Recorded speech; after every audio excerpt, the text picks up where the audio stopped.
Hi guys, welcome back to my channel. तो आज हम बात करते हैं, नए व्लॉग लेके आए हैं आपके लिए, ख़ास तौर पे आप भाइयों के लिए, दोस्तों के लिए। तो व्लॉग है कुछ इस प्रकार की। आज हम बात करेंगे base model LXi Swift Dzire के बारे में।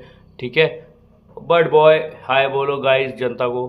बर्ड बॉय, ये हमारा बर्ड बॉय है। बर्ड बॉय क्या बताता है, बर्ड बॉय क्या डिज़ायर के लिए लेके आया है, जल्दी बताओ। चलो ये नहीं बताना है, हम बताते हैं। तो जैसे कि दोस्तों आप जानते हैं, डिज़ायर अभी हाल ही में GN में 5 स्टार रेटिंग लेके आई है। और LXi मॉडल जो कि बहुत ज़्यादा एक ओला उबर, वो स्विफ्ट जो मिड साइज सिडान है, बहुत ज़्यादा ओला उबर और इसमें बहुत ज़्यादा फेमस है गाड़ी। और कंपनी 6-6 महीने 8-8 महीने की वेटिंग भी देती हैं और ब्लैक में भी गाड़ी उठाई जाती है। और एक जो रूरल एरियाज़ का बहुत ज़्यादा डिमांडिंग कार है स्विफ्ट या फिर स्विफ्ट डिज़ायर, और जो कि अपने सेगमेंट में बहुत ही ज़बरदस्त खेल मचा रखा है। और बात करते हैं, पहले हम इसका की स्पेक्स से लेके, की स्पेक्स माने कि मतलब मेन मेन क्या चीज़ें हैं उसमें।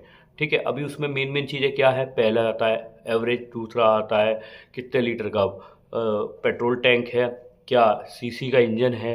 तो मेन मेन चीज़ें हैं उसमें। मैं बताता हूँ, 12 सीसी का इंजन आता है, पेट्रोल टैंक आपको मिलता है 37 लीटर का। ठीक है, उसके बाद आता है जो कि अभी नई जनरेशन जो लॉन्च हुई है, वो है 5 स्टार सेफ्टी रेटिंग लेके आई है GN कैप में। हालांकि भाई मुझे नहीं पता कैसे लेके आई है, अब ये तो अंदर की बात है, सरकार जाने और बाकी लोग जाने, और जिसे लेनी हो वो जाने। ठीक है, हम फिर भी कोशिश करेंगे आपको उसकी भी इंफॉर्मेशन देंगे नेक्स्ट वीडियो में। फिलहाल आज बात करते हैं इंजन ट्रांसमिशन पे आते हैं अब। तो दोस्तों इंजन की बात करें तो डॉश के इंजन, डॉश का आपको इसमें वो मिलता है प्लग पावरंस।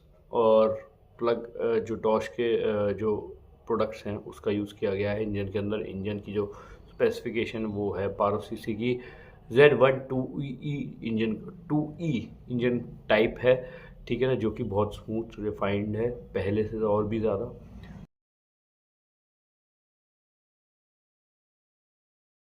इंजन का जो पावर है वो आता है आपका, वो जनरेट करती है 80 bhp की पावर, कितनी 5700 RPM पे।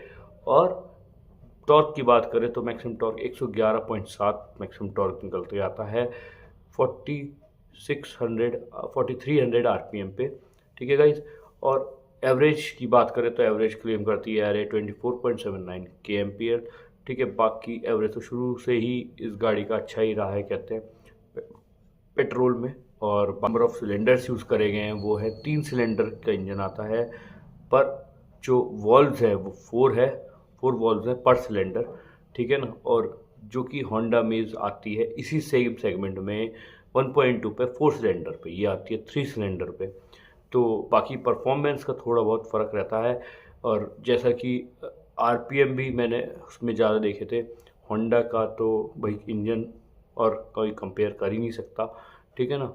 तो ऑब्वियसली कि भाई इन सिलेंडर्स कम हैं तो एवरेज भी, कई गाड़ी एवरेज भी उतना पावर जनरेट नहीं कर पाएगी, बट एवरेज अच्छा देगी। ठीक है ना। उधर क्या है, 4 सिलेंडर है तो एवरेज कम देगी, सिलेंडर्स पे फ़र्क पड़ जाता है थोड़ा सा। जितना सिलेंडर कम होगा सीसी उतना ही है, तो एवरेज ज़्यादा मिलता है हमेशा। आपको ये कहीं भी आप देखो किसी भी कार में 3 सिलेंडर वाला बहुत कम गाड़ी होंगी जो परफॉर्मेंस नहीं देंगी, नहीं तो 3 सिलेंडर वाली आपको परफॉर्मेंस एवरेज के मामले में अच्छा ही मिलेगा। बात कर लेते हैं अब इसके डायमेंशंस की। तो अमेज से थोड़ा सा और ज़्यादा मार्क दे देती है ये, सिर्फ ग्राउंड क्लियरेंस को छोड़ के। ग्राउंड क्लियरेंस 162 mm है, 164 mm है। ठीक है ना। और उसकी 172 है अमेज की बेस वेरिएंट से ही। इसके जो हाइट की बात करें, कर्व की आते हैं, 960 किलो का पूरा बॉडी स्ट्रक्चर का वेट है इसका। और जो बूट स्पेस आता है वो बूट स्पेस 387 लीटर का इसका बूट स्पेस आता है, अमेज से कम है इसका बूट स्पेस हालांकि। और बात करते हैं इसकी विड्थ की, तो विड्थ लेंथ तो इसकी वही है 4 मीटर के अंदर। और विड्थ की बात करें तो विड्थ आती है इसकी 1753, और हाइट आती है 1553। ठीक है गाइज। और इसी के साथ अब आगे बढ़ते हैं हम सेफ्टी फीचर्स को लेके। एक्सटीरियर इसके सस्पेंशन, शॉकर सस्पेंशंस और टेक्निकल उस पर, जो कि फ्रंट सस्पेंशंस आते हैं मैक पर्शियन स्ट्रट के, और जो रेयर सस्पेंशंस आता है वो आता है टॉर्शन बीम कंपनी का। ठीक है। बाकी फ्रंट आपको मिलते हैं disc brakes, back drum brakes मिल जाते हैं। और व्हील साइज़ की बात करें तो वही 165 80 814, और स्पेयर व्हील वही व्हील कैप में आता है ट्यूबलेस टायर्स। और बात करते हैं अब सेफ्टी के मामले में हिल होल्ड कंट्रोल। सेफ्टी की बात करते हैं तो सेफ्टी में हिल होल्ड कंट्रोल, हिल असिस्ट आता है, हिल डिसेंट कंट्रोल नहीं आता है। और रिवर्स कैमरा और फॉग लाइट्स आगे आपको नहीं मिलती हैं, फॉग लैंप्स नहीं मिलती, सॉरी वो तो सीए का पार्ट हो गया। सेफ्टी में आपको ये चीज़ें नहीं मिलती हैं। बाकी चीज़ें आपको EBS ABS ESP EPS सब कुछ आपको मिलता है। इलेक्ट्रॉनिक स्टेबिलिटी प्रोग्राम ESP भी मिलता है, ABS भी मिलते हैं, इलेक्ट्रॉनिक डिफरेंशियल कंट्रोल EDS ये सब मिलता है। बाकी चीज़ें सेफ्टी रिलेटेड जो मैंडेटरी हैं वो आपको इस कार में बेस मॉडल से ही मिल जाती है। और अब बात करते हैं इसके एक्सटीरियर की। एक्सटीरियर में क्या क्या चीज़ें नहीं आती हैं।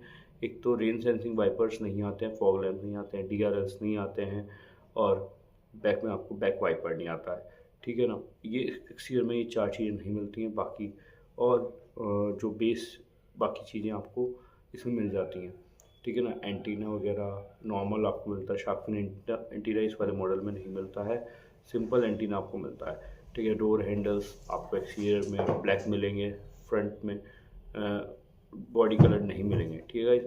अब बात करते हैं कंफर्ट एंड कन्वीनियंस की, वो की लिस्ट आपको लास्ट में मेरी वीडियो में एंड में मिल जाएगी।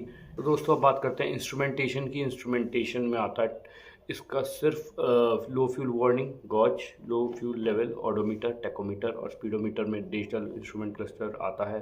बाकी जो आपको जो चीज़ नहीं आती है वो आपको गियर लीवर, गियर इंडिकेटर भी आता है, और शिफ्ट इंडिकेटर नहीं आते हैं। और जो इसके बाद इसमें आती हैं चीज़ें वो है अवेलेबल इंफोटेनमेंट से रिलेटेड। इंफोटेनमेंट में क्या क्या मिल जाता है आपको, एप्पल एंड्रॉयड कारप्ले नहीं मिलता है, सिर्फ ब्लूटूथ USB ही अवेलेबल है, और इंफोटेनमेंट स्क्रीन अवेलेबल है, ठीक है गाइस। और लास्ट में जो वारंटी की बात करते हैं, जो कंपनी दे रही है वारंटी, वो आती है 2 साल तक की वारंटी, 40,000 किलोमीटर की बेसिक वारंटी मिलती है। और जो अगर आप एक्सटेंडेड वारंटी लेते हो कंपनी से, ये आप लोग याद रखना, कई बार कंपनी स्किप करती है, वारंटी नहीं बताती। तो जो वारंटी क्लेम्ड है कंपनी के थ्रू वो है 5 साल की एक्सटेंडेड वारंटी मिलती है 1 लाख किलोमीटर्स तक की, जो कि कई बार वारंटी में आपको नहीं बताया जाता है। तो ये कुछ की पॉइंट्स हैं जो कि याद रखना चाहिए आपको बेस मॉडल के वक्त लेते समय, ठीक है ना।